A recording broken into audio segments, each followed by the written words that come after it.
succeeded in many descendants. One day, God tested Abraham and blessed all nations. Yet he trusted God and waited. God called out, Abraham. Ay kayo tayo magsasalat ng tao. Manood na. Kasama ng mga panalangin. Ikaw ay mananatili, ikaw tayo lang ang simple. Kung gano'n tayo magsisiyang yan. Nakita niyo doon? Ano? Oo, ano ba? Sa impyerno meron? Hindi mo makakay. Ano pa meron? Ano pa? Ang daming apoy. At saka?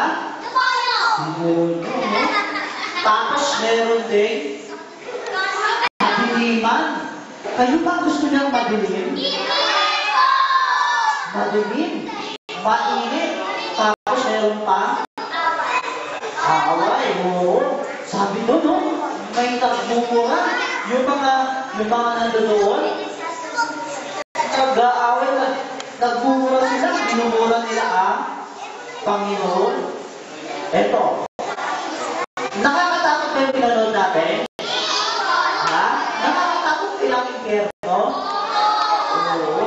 Pero alam nyo, ang tunay na impyerno, mas nakakatakot po. Hindi namin kayang italabas kung ano ang tunay na impyerno. Nakakatakot talaga doon. Doon sa impyerno, mas maraming taong sumisigaw. Mas mainit. Mas malakas ang sigawan nila. Gusto niyo ba sa impyerno? Ayaw namin sa impyerno.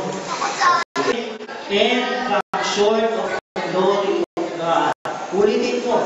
For all have sinned. Alam niyo ba ibig sabihin ng sin? Ano ibig sabihin ng sin? Kasalanan.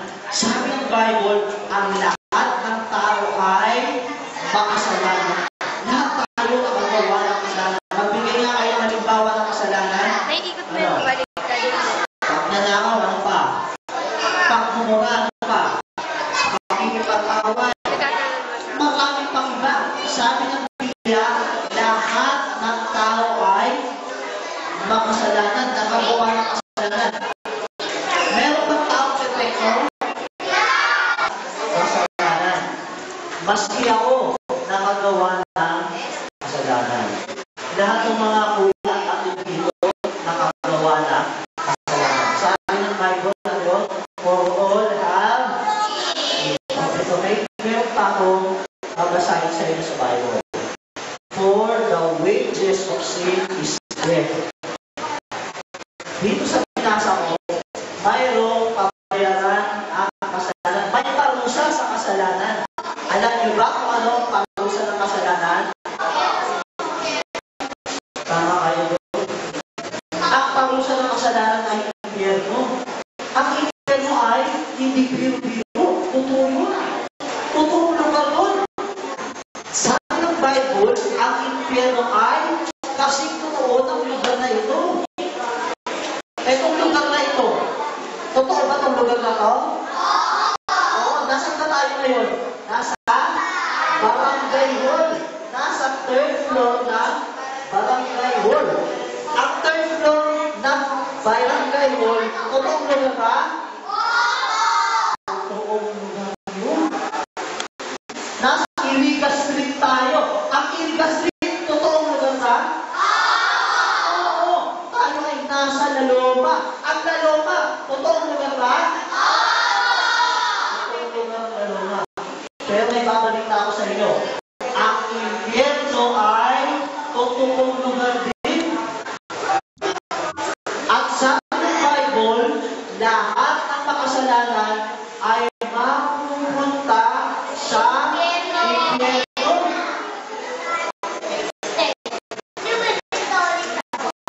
Sino sa inyo dito yung nagkasala? Lahat kayo nagtaas ng kamay. Sabi ng Bible, lahat kayo ay mapapahamak sa impyerno. Gusto niyo ba pumunta sa impyerno na yun? Sa napakainit. Gusto niyo ba sa impyerno? May nakinig kayo? Ayaw na sa impyerno, makinig kayo. Sino gusto makarinig ng magandang balita?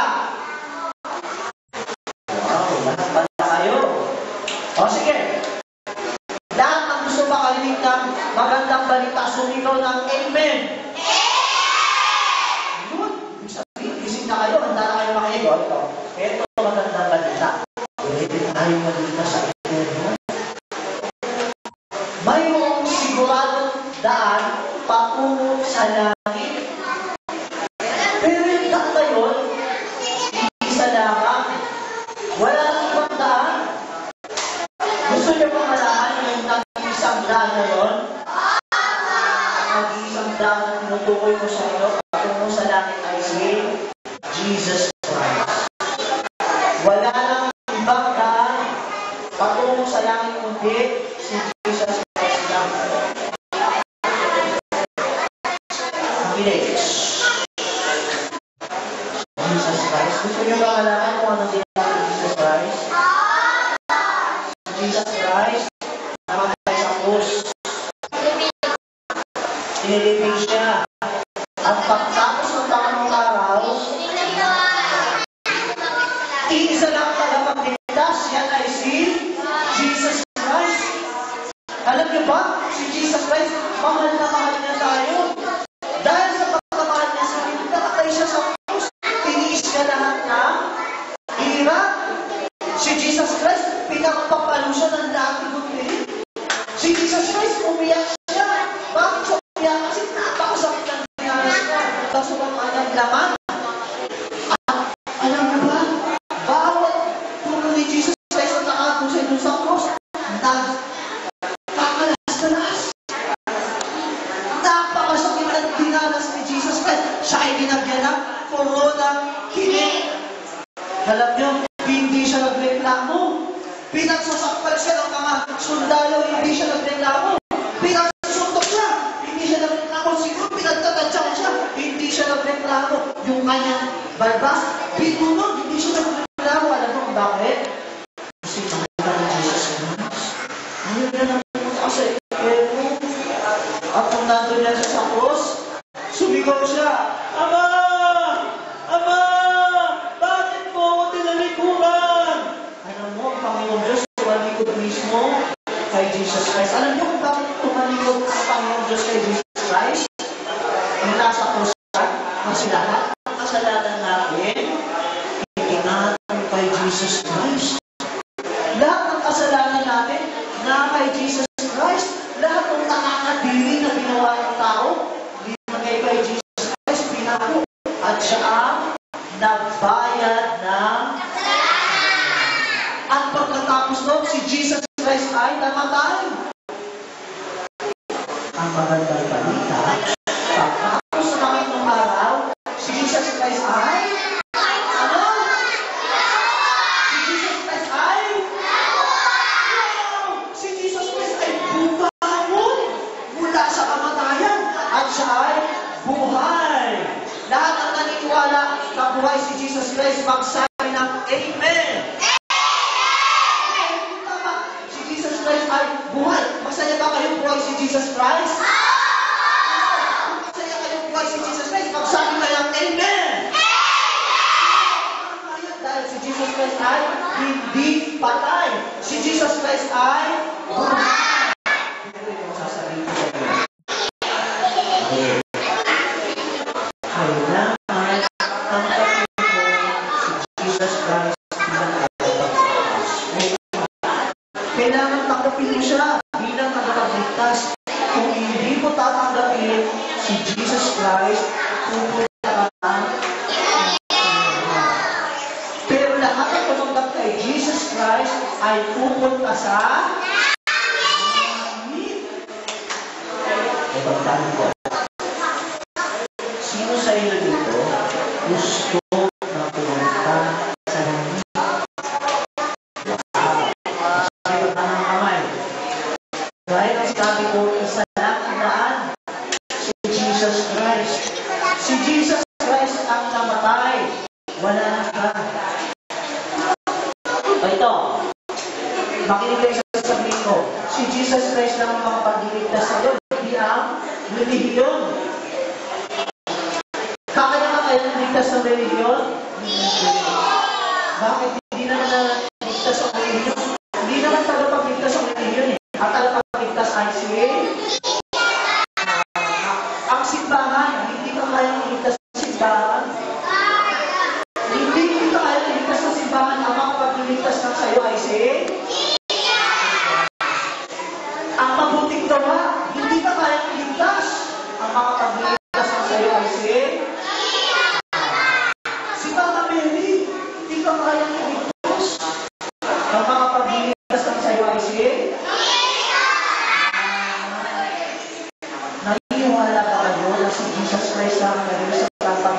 pagkakataas? Sino sa inyo dito gusto tanggapin si Jesus Christ bilang pagkakataas? Baba na ang kamay. At kapag tinanggap mo si Jesus Christ, saan ka pupunta? Kapag hindi mo tinanggap si Jesus Christ, saan ka pupunta? Bibigyan kita ng pagkakataon ngayon.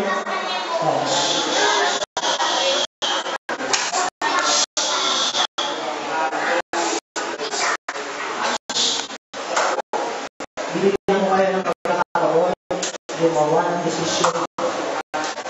Seryoso to ha? Seryoso to. Ito ang pinaka-importanting desisyon sa akin mo. Tatanggapin mo ba si Jesus Christ na tagapagligtas o hindi? Yung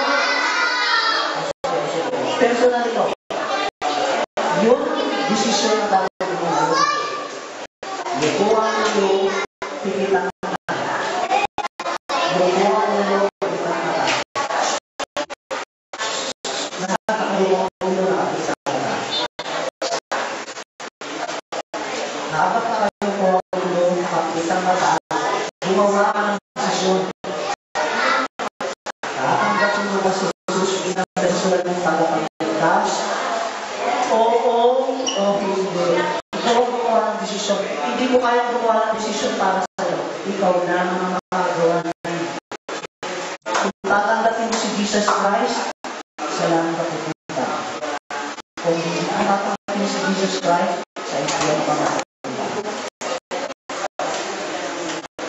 Ngayon, pwede kang magdasal kayo sa Panginoon.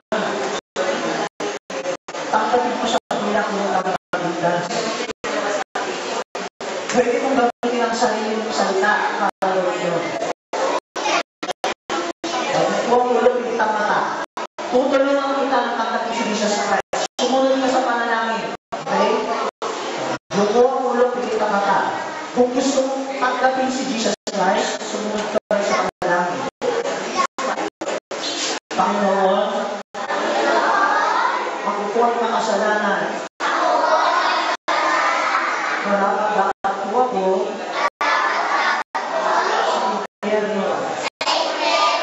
Panginoon, ligtasin po ako. Tinatanggap ko po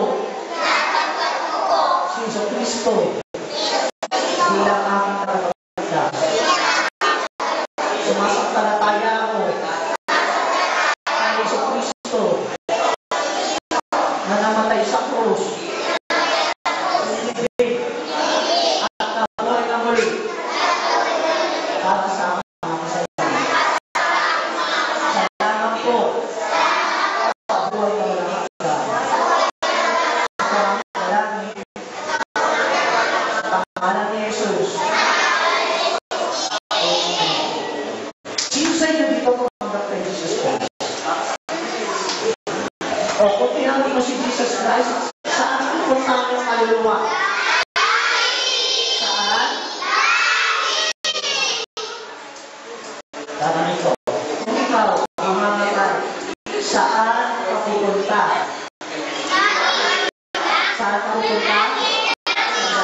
Ba't mo nasabi sa langit na kung nanggap mo yung sarili, nakukuha ako kung nanggap mo si Jesus Christ.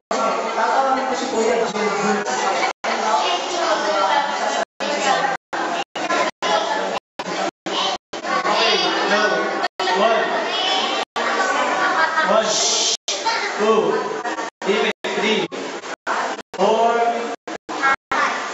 Okay? Ginagawa ko para kayo nag-video. Dahil ito ang iwan namin. Ito lang iwan ko salita. Hindi ka nag-class. Kahit bata lang. Nandito pa rin ang impyerno. Wala pa rin ito. Kahit marami kayo dun. Hindi magtatawanan. Sana, okay na. Buha kayo dito. Bukas. Hindi wala kayo dito. Lahat tayo. Diba? So, kung may iba talaga kayo mga kapag dito,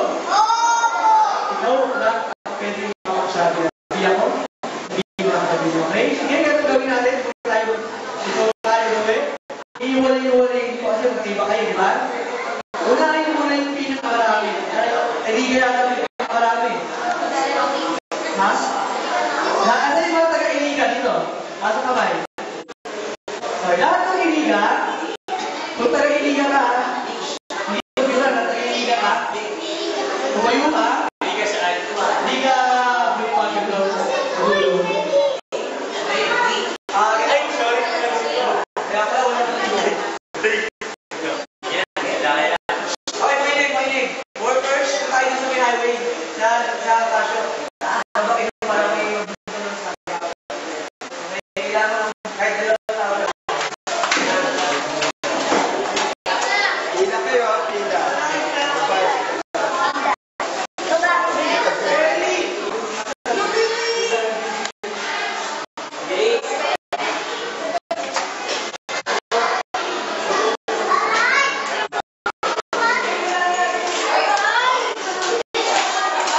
Go, kuya, go. Okay lang.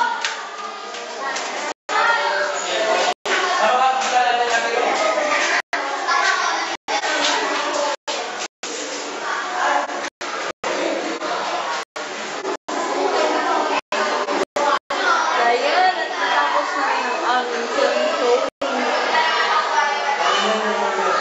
Sandali.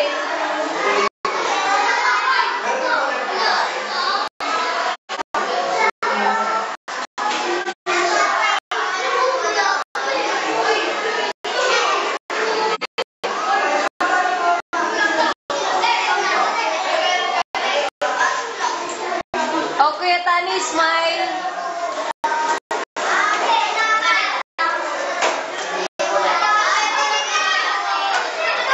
Tama.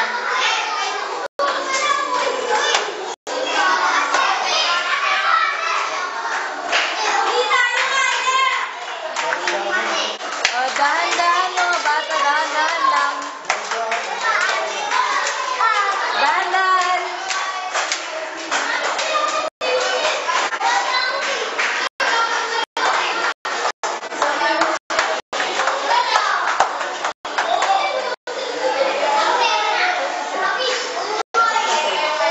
Oh, ano.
Ay, daya. Madaya eh. Yes. Okay.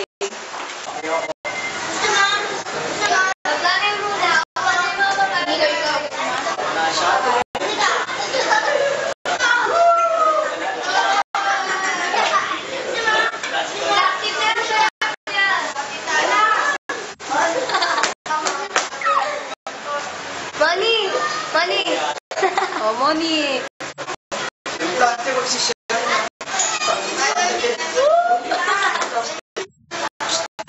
Malinaw-linaw ng cup!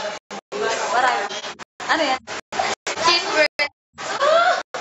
Sige, sige, pakit ka na dyan. Pag-atiyat natin! Ingit ka, mag-play ka muna. Hindi ingit yung mga tao. Okay, it's done. Sandali. Wala na Moni. Sandali. Ay, meron pa. Oh. May interview ako dyan. Oh, Yung may video. Cheryl. Say hi. Ate Ro. Hello.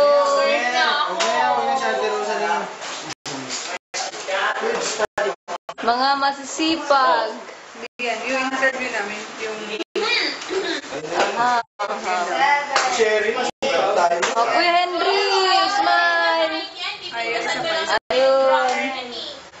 11. Yan. Masama sa akin. Alam niyo ba, pinag-major ako ng work kasama. Sabi siya,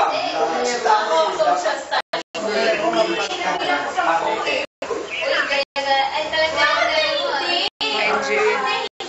Pati yung the rest.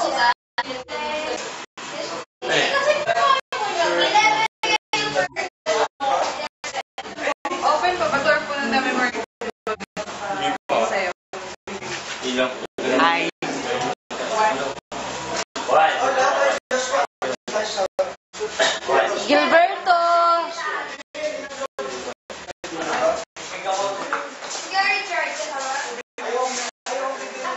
doon tayo lahat ha, kay Rose ko tayo may show ayos.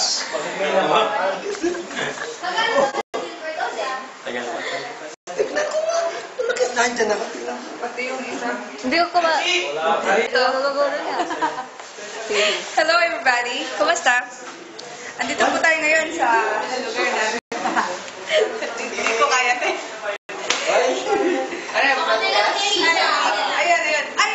Meron pala ako ipakilala sa inyo. Pa isang babae pinakamaganda sa mata ni... Sa mata ni... Ito na siya.